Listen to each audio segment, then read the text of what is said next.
Hey, before we jump into today's story, be sure you never miss another episode of 10-Minute Murder. To do that, all you have to do is follow the podcast on whatever app you're listening right now. It might say subscribe, follow, or collect, something like that. It depends on where you're listening. But hit that button and be a part of everything we're doing here.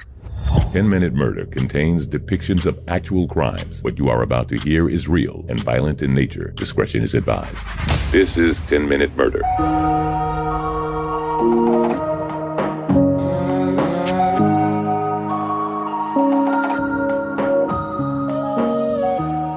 Welcome to 10-Minute Murder, the brief and bingeable true crime podcast.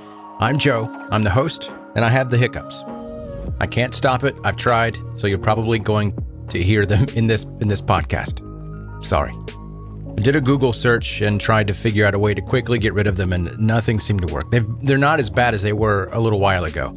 I gave it some time, and they're still there. I did it again. They're still there, but they're not completely gone. We're going to fight through it, though. I believe in us. The story today is a famous case that you're probably aware of, but if you're like me, you've forgotten some of the more disturbing details over the years. The story is about the murder of 5 children at the hands of their mother.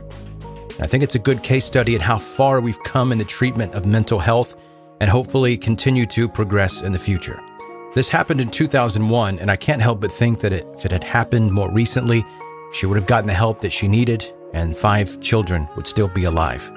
This is the story of Andrea Yates.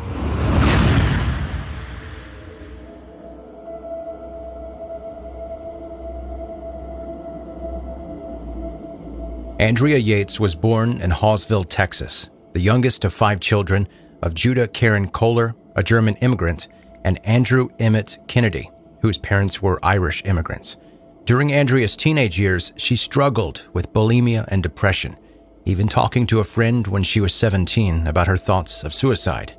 She graduated from Milby High School in 1982. She was the class valedictorian, swim team captain, and an officer in the National Honor Society. Yates completed a 2-year pre-nursing program at the University of Houston and graduated from the University of Texas Healthcare Science Center at Houston. From 1986 until 1994, she worked as a registered nurse at the University of Texas MD Anderson Cancer Center.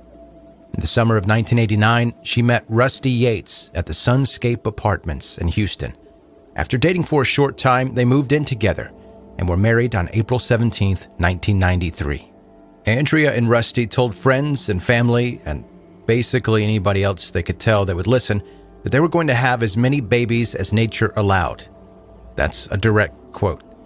They bought a 4-bedroom house in Friendswood, Texas. Their first child, Noah, was born in February 1994, just before Rusty accepted a job offer in Florida. So they relocated to a smaller trailer in Seminole. By the time the birth of their 3rd child, Paul, they had moved back to Houston and purchased a GMC motorhome. After the birth of her 4th child, Luke, Andrea became depressed. It was a bit more than the postpartum depression, which is serious but also pretty common. On June 16, 1999, Rusty found her shaking and chewing on her fingers. The next day, she attempted to kill herself by overdosing on pills. She was admitted to the hospital and prescribed antidepressants. Not very long after she was released, she held a knife to her own throat and begged Rusty to let her die. Once again hospitalized, she was given a cocktail of medications, including Haldol, an antipsychotic drug. Her condition improved immediately, and she was prescribed Haldol on her release. After that, Rusty moved the family out of the little motorhome and into a small house for the sake of Andrea's health. She appeared to be somewhat stable after that, at least for the time being. In July 1999, Andrea suffered a nervous breakdown, which culminated in 2 more suicide attempts and 2 hospitalizations that summer. She was diagnosed with postpartum psychosis. Her first psychiatrist, Dr. Eileen Starbranch, testified later that she urged her and Rusty not to have any more children because it would pretty much guarantee future psychotic depression. But remember, they wanted to have as many children as nature would allow, and nature allowed them child number 5. She stopped taking the Haldol in March of 2000 to get pregnant and gave birth to her daughter, Mary, on November 30th, 2000. She seemed to be doing okay mentally until her father died on March 12, 2001. Andrea then stopped taking medication again, spiraled out of control, mutilated herself, and intensely started reading the Bible. She stopped feeding the baby, Mary. She became so incapacitated that she required immediate hospitalization. On April 1st, 2001, she started seeing a new doctor, Mohammed Saeed. She was treated and released. A month later, she degenerated back into a near catatonic state. Andrea had filled the bathtub in the middle of the day one day, and she later confessed to police that she had planned to drown the children on that day, but had decided against doing it then. She was hospitalized the next day after a scheduled doctor visit. Her psychiatrist determined that she was probably suicidal, thinking she filled the bathtub to drown herself. June 20th, 2001. Rusty left for work, leaving her alone to watch the children against Dr. Saeed's instructions to supervise her around the clock. His mother, Andrea Yates, had been scheduled by Rusty to arrive an hour later to take over for Andrea. In the space of that hour, Andrea drowned all 5 children. In the weeks leading up to this day, he had been leaving her alone more and more. He told his family that this was on purpose, leaving her alone for an hour in the morning and an hour in the evening so that she didn't become so dependent on him and his mother for care. He told one family member that depressed people just needed a swift kick in the pants to get them motivated. And after hearing that, it kind of makes me want to give him a swift kick to the head. Andrea started with John, Paul, and Luke. She drowned them and then laid them in her bed. She then drowned Mary, who she left floating in the bathtub. Noah came in and asked what was wrong with Mary. He saw that she was dead in the tub and then ran, but Andrea chased him down and drowned him too. She left him floating in the tub and laid Mary in John's arms in the bed. She then called the police, repeatedly saying that she needed an officer, but would not say why. She then called Rusty and told him to come home right away. Andrea Yates confessed to drowning her children. She said that she waited for Rusty to leave that day before filling the tub because she knew that he'd tried to stop her. She closed off the dog in another room just in case it tried to protect the children. During the trial, although the defense expert testimony agreed that Yates was psychotic, Texas law requires that, in order to successfully assert the insanity defense, the defendant must prove that they couldn't discern right from wrong at the time of the crime. In March 2002, a jury rejected the insanity defense and found her guilty. The prosecution had sought the death penalty. The jury refused that option. The trial court sentenced her to life imprisonment in the Texas Department of Criminal Justice with eligibility for parole in 40 years. But that is not where this story ends.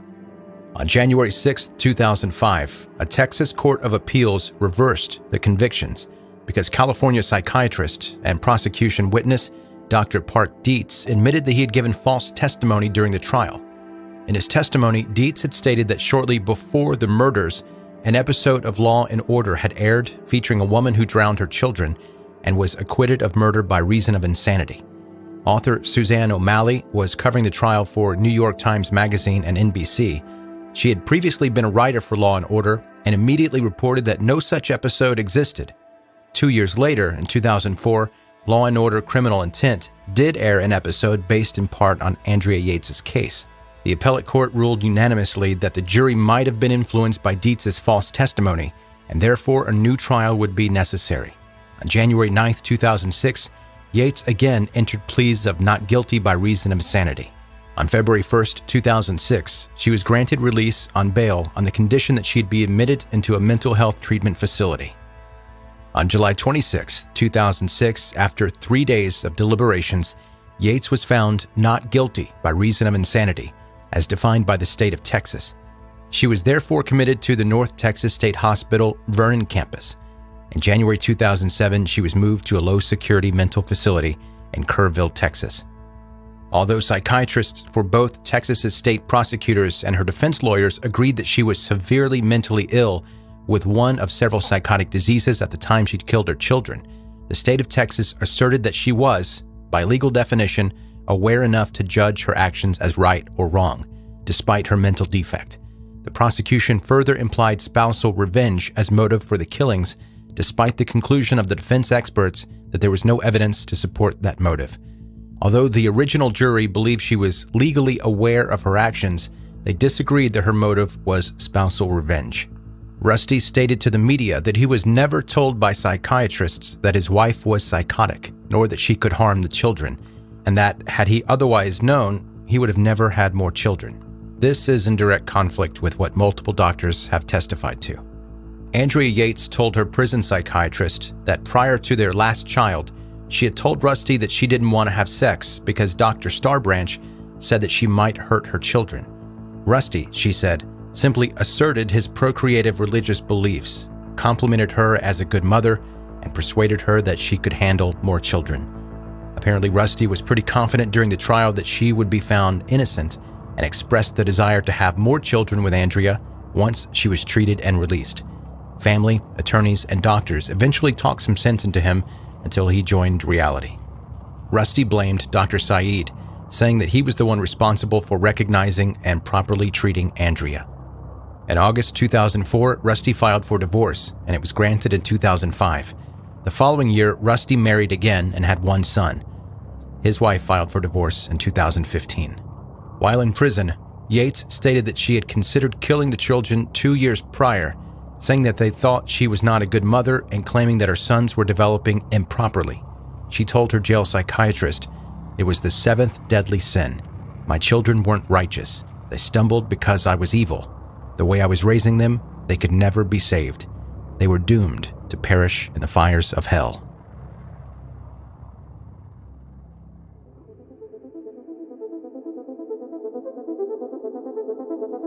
That's today's 10-Minute Murder, the brief and bingeable true crime podcast.